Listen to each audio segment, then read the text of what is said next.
Bonjour Paul, ça va bien? Bonjour Mathieu, ça va bien? Oui, ça va bien. J'adore ça quand tu fais ça. Wouh! Ouais, comme ça, on est content. Faut être positif dans la vie. Je suis d'accord. Ouais. Tu savais qu'à ta place... Ah, je pensais que ouais. Tu savais qu'à ta place, c'est ici. J'avais déjà eu Marie Lortie. En entrevue? Oui, ici. Il y a une entrevue atypique ici. Oui. Je vais tenter d'être à la hauteur de cette entrevue. Puis, on se retrouve à l'hôtel Le Germain de Montréal, si vous ne savez pas c'est où. C'est ici à la rue Mansfield. À Montréal, c'est quand même un beau décor. Paul, c'est une personne brillante, C'est gentil. capable de s'exprimer dans plusieurs langues. De moins en moins, mais oui. De moins en moins? Ouais, OK. Et de naviguer avec aisance dans les débats politiques. Ça se décrit-tu? Oui. Tu fais ton mieux. Je donne mon 110. Ouais, c'est bon. Ce qui m'a marqué, c'est une vidéo où tu échangeais avec un journaliste en suédois. En danois. Ouais, danois! En danois, Ah. Ouais. c'était un moment intéressant parce que j'ai vécu dans une famille d'accueil 1 an au Danemark. Puis, c'est bon, avec le temps, on n'a pas les moyens de se voir, de se parler tout le temps. Je les appelle à Noël. Mais là, je les appelle, puis je dis à la télévision nationale du Danemark, je donne une entrevue sur ce que je fais aujourd'hui dans la vie, puis tout. Donc, ça a été un moment de rapprochement très grand, de sorte que cet été, je m'en vais fêter le 80e anniversaire de mon père d'accueil au Danemark, puis j'amène mes 3 enfants pour les présenter à ma famille d'accueil de lorsque à l'époque, j'avais 17 ans seulement.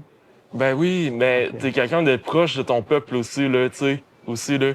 T'es proche des Québécois, t'es proche de tout le monde aussi, après tout, là. Ben, j'aime le Québec. Oui, c'est ça. Profondément dans ton cœur. Oui, puis un peu influencé aussi par le Danemark. Oui, ils ont quand même des bons... Des sociétés où est-ce que développés. les institutions fonctionnent, les gens ont plus confiance, le bien commun est mieux servi qu'à d'autres endroits, je dirais. C'est vrai, effectivement. Je suis bien d'accord avec toi. C'est vrai. J'ai vu qu'en Suède, que, tu sais, dans les pays nordiques, là-bas, qu'on pourrait quasiment s'inspirer de ça au Québec, quand même, là. Bon, on l'a déjà fait. Oui.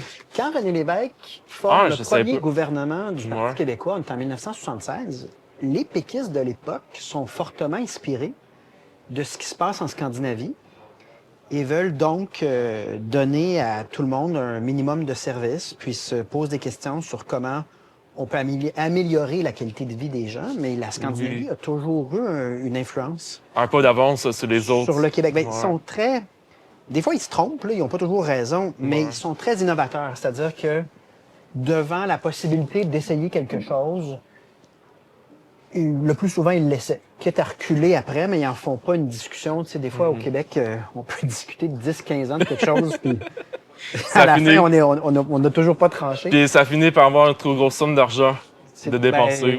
Dans les projets, notamment de transport, c'est ça que je comprends. Ouais. C'est bon.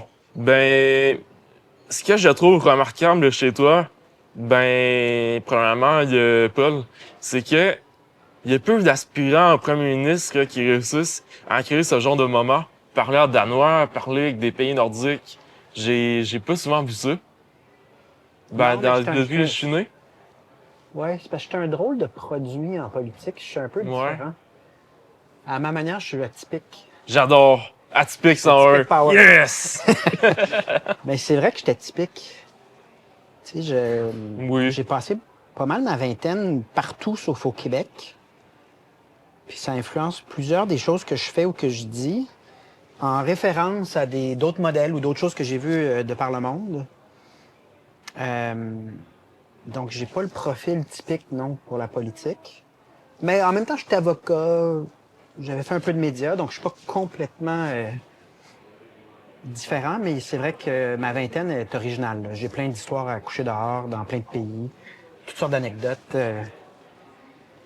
De agent de bord pour Air Canada, à vivre en Belgique, en Bolivie pour les droits de la personne. Donc, une fois de temps en temps, ça ressort dans l'actualité, en bribes, comme des anecdotes. Bon, aujourd'hui, c'est une entrevue différente. C'est une entrevue atypique. Donc, je suis content de faire ça avec toi, puis justement de faire une question qui est vraiment loufoque la prochaine minute. OK, c'est bon? Ça va déstabiliser. Oui, puis ça va me faire du bien. Oui, OK, c'est bon. Sortir du cadre du moule de travail de politicien, là. Justement. Ouais, OK. Paul, OK? Imagine ceci. C'est bon? Imagine ceci. tu fais le référendum pour un Québec souverain l'année prochaine si t'es premier ministre. OK? Fais-moi le speech comme si on venait de le gagner à la caméra à partir de maintenant, en 15 secondes. Non, je le préparerais pendant tellement de jours que ce que je peux faire là en 15 secondes n'a rien à voir avec ce que je ferais, mais je peux te dire qu'est-ce qu'il y a dedans. Oui, vas-y, je vais t'écouter. Je t'écoute. Ça va être un moment d'émotion et d'euphorie. Parce que, une fois qu'on aura réussi ça, plein de choses nous attendent. Et ça va être de prendre une place qui nous attend dans l'enthousiasme de... Tu sais, ce que tu as fait, par exemple, avec ton podcast, c'est de l'entrepreneuriat. Tu as entrepris puis tu as créé. On va être dans une phase de création. Donc, les gens vont être émotifs parce que ça va être un moment de justice pour un peuple qui devrait avoir son pays depuis longtemps, ce qui me concerne. C'est sûr. Mais ça va être un moment de... Mais tout est possible. Donc, il va y avoir une effervescence, un émerveillement. Puis mon discours va parler de ce qu'on peut faire maintenant qu'on existe, puis maintenant qu'on décide par nous-mêmes. Ça... Mais juste pour être honnête avec... c'est un moment que je vais préparer avec minutie Ouais. et avec passion pendant des jours et des jours. Des nuits, de longues nuits. Oui, parce que ça Ouais. devient aussi Un moment historique. Ça devient aussi un testament pour les prochaines générations. C'est sûr. Si on est pour fonder un pays, qu'est-ce qu'il va y avoir dans ce pays-là qui fait en sorte que l'humanité avance? C'est fondamental. Qu'est-ce que, dans un projet de société ou un nouveau chapitre de notre vie, qu'est-ce qu'on va réussir qui n'a pas été réussi à date, puis comment on prend cette opportunité-là pour faire mieux, puis servir l'espoir que l'humanité est capable. Les gens qui me connaissent me trouvent drôle. D'ailleurs, ma fille arrête pas Parce que quand je deviens concentré sur un sujet, Tu peux je peux finir. faire complètement Tu abstraction. parles beaucoup. Je suis dans un monde conceptuel et Ouais. je suis très passionné par... La philosophie aussi. Oui. Oui. En dessous des choses, c'est quoi le sens des choses? Puis quelle est la meilleure politique publique? Ouais. Alors que d'habitude, pas d'habitude, mais certains politiciens sont plus dans le souper C'est spaghetti. Là, sont C'est plus sûr. dans le « hey, t'es important, t'es le meilleur Ouais. Tu sais, moi, j'aime les événements sociaux, j'aime faire t'es des blagues avec les gens. Quelqu'un qui a beaucoup retenu, qui réfléchit à en parler aussi. Ben, c'est ça. Fait que je C'est suis ça, un moi. peu, des fois, dans une bulle. Ceux qui ont appris à me connaître quand j'ai commencé à Télé-Québec, j'étais un chroniqueur à Bazo.tv. C'était en direct. Puis des fois, la caméra arrivait sur moi. Puis l'action est là, puis mes yeux étaient comme ça. J'étais complètement en orbite. Mais c'est pas que ça m'intéressait pas. Non. C'est qu'il y avait un point dans la discussion qui générait une réflexion. Et moi, Puis moi, j'étais parti sur Ben, cette résolution de problème-là je vais t'en pendant que la faire discussion faire est peut-être rendue ailleurs. tu sais. Je vais t'en faire une réflexion plus tard. OK. OK? Mais là, OK, back à back, tu vas répondre aux questions loufoques. C'est bon? Vas-y. Direct, comme que tu penses que tu vas le faire. C'est bon? Ouais. OK, bon. Que penses-tu que Saint-Pierre, en haut, dirait de Saint-Pierre-Plamondon? J'espère qu'il n'est pas trop déçu à date. Apparemment que c'est lui qui est au port du paradis. Ouais, c'est ça. Donc, j'espère avoir une chance rendue là. OK, c'est bon. J'ai d'autres questions pour toi aussi. C'est pas J'ai ta d'autres réponse. questions pour toi aussi. Est-ce que vendredi dernier, t'as mangé de la viande? On était vendredi saint. Qu'est-ce que j'ai mangé vendredi? Moi, vendredi dernier. As-tu mangé de la viande? Non, je pense que j'ai mangé une pizza. Pepperoni? Ouais, il y en avait peut-être. Il y a une tête. Ouais. OK, bois de l'eau. À ta santé. Santé. Vendredi saint. Parfait.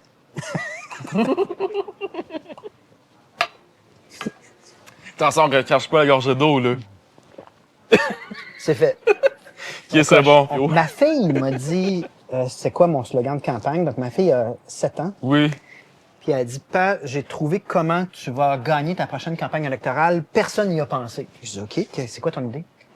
Elle dit, sur les pancartes, personne dit jamais « s'il vous plaît ». T'as Exactement. juste à mettre « votez pour moi, s'il vous plaît ».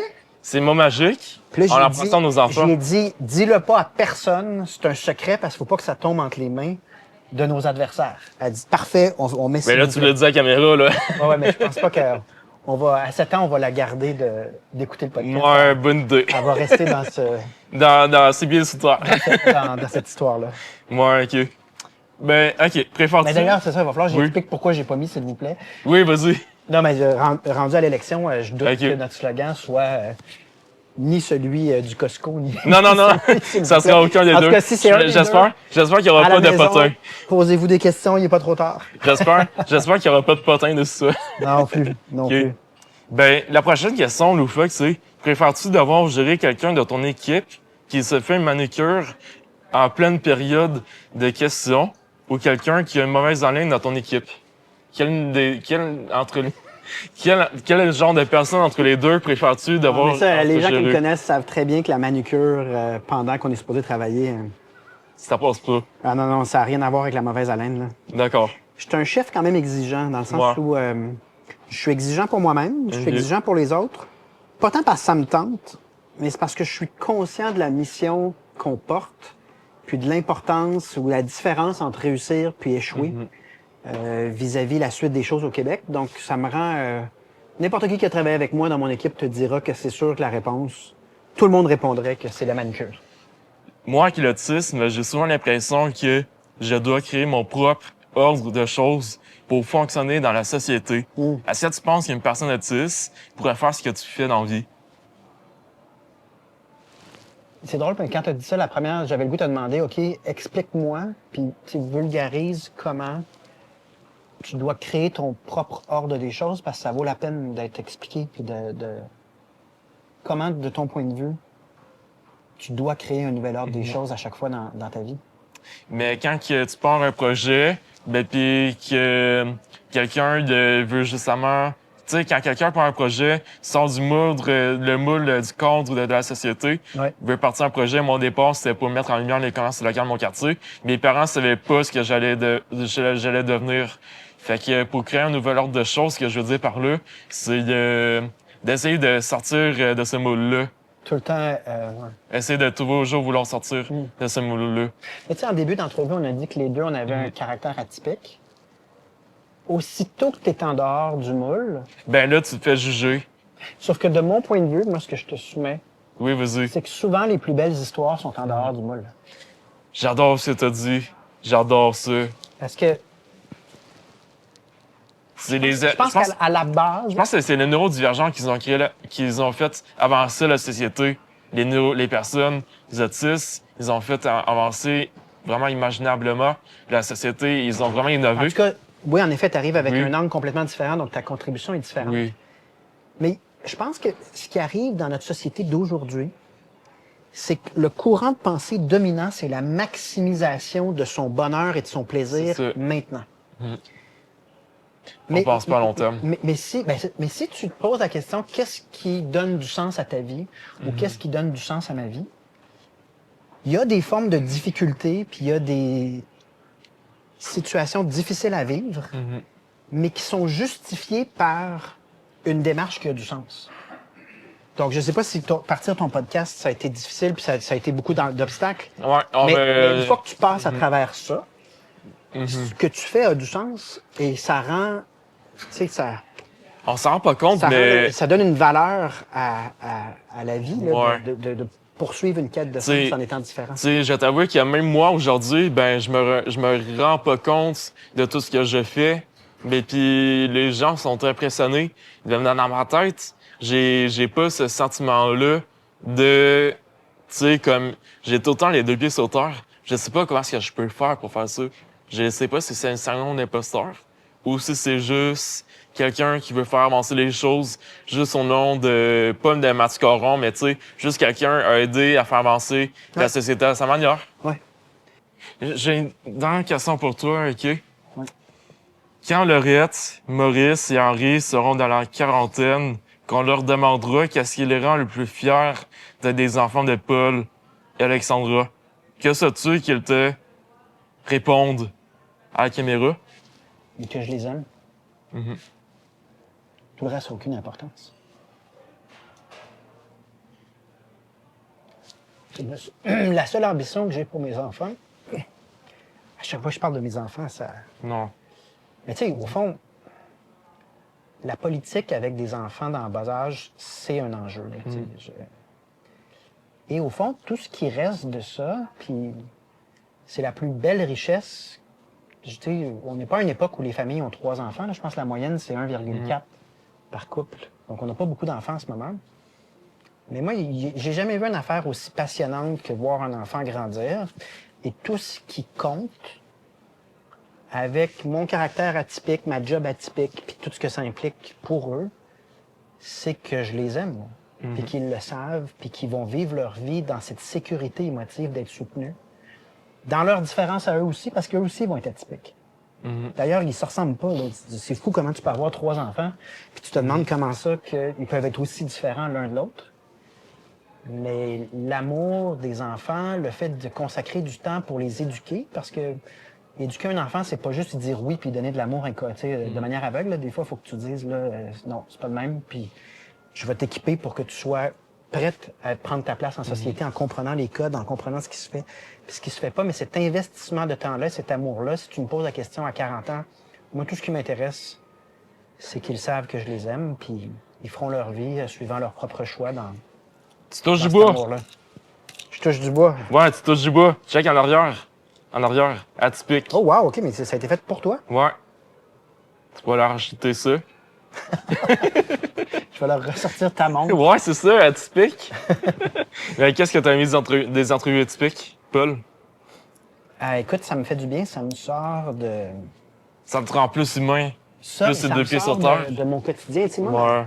ma job, c'est de répondre à des questions sur pourquoi on n'est pas capable. Puis pourquoi ça n'arrivera pas. Il y a vraiment une posture, souvent, qui est péjorative par rapport à une aspiration, pourtant, qui est tellement normale d'être une société normale. Donc, quand je peux en sortir, puis c'est ça que je disais quand on s'en venait, je disais, ça va me faire du bien de juste avoir des questions qui sortent de nulle part, qui sont originales, qui sont rafraîchissantes. Puis j'avais vu pour Mike Ward, j'avais vu pour Jean-Thomas Jobin et qui d'autre. C'est que des fois, les questions les plus simples sont celles qui génèrent le plus. D'émotion. Mais d'émotion Ouais. ou de vrai contenu, dans le sens... Authentique. Ouais, fait que moi, sortir de questions qui sont récurrentes puis qui sont... Non, ça fait du bien. Puis si aussi ça permet de ton côté de continuer à ouvrir les esprits puis faire réaliser que le fait d'être atypique et d'être différent amène une contribution différente qui devient rare et intéressante.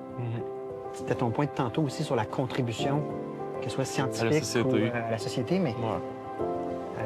ça aussi, ça vaut la peine. Tu sais. J'espère que tu continues et que ta montre en bois va continuer de te guider. Briller. Et avec Porter le chance. soleil. Porter chance. Toucher du bois. On peut-tu mettre un trombone d'arbre entre nous deux? Merci, Matt. Temps de la job. J'espère que t'allais dire ça. Merci beaucoup, Paul. C'est pas que t'en as C'est gentil. Merci à toi.